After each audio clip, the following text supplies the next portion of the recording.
So whenever by any means the venous return into the heart increases, what do we expect? Long back, doctors used to believe that if the venous return to the heart increases, there will be more amount of blood going into the right atrium, then into the right ventricle, then into the pulmonary circulation, and then finally there will be an increased amount of blood in the left ventricle, that is increase in end diastolic volume. And as end diastolic volume increases, they expect there will be an increase in the stroke volume.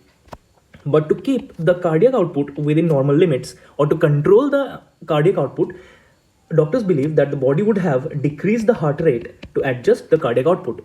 So this is what they thought. That means they thought that whenever there will be increase in venous return, that will lead to, after many steps, will lead to decrease in heart rate. But unfortunately, that did not happen. This idea did not stand. Exactly what they observed, that they observed whenever there is an increase in venous return, that leads to an increase in heart rate. In this video, let us understand how this relation holds true. So whenever there is an increase in the venous return by any means, that means a lot of blood is flowing into the right atrium, that triggers or that excites certain atrial stretch receptors.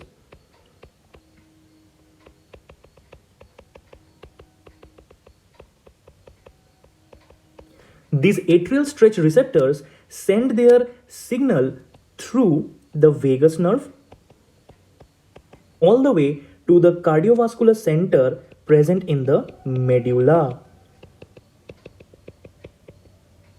And from the medulla, what happens is that medulla causes decrease in parasympathetic supply to the SA node.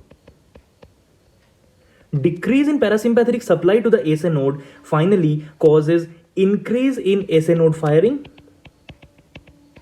which leads to increase in heart rate. And thus, increase in venous return finally leads to an increase in heart rate. Now, why this is important clinically? So as doctors, in trauma or emergency, we infuse large volume of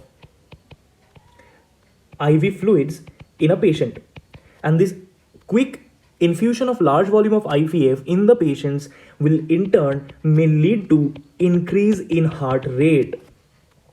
And this is what you're supposed to expect. This is not abnormal, but a physiological reflex of the human body. This is what you should know as a clinician. And why this happens? This happens because of something known as the Bainbridge reflex.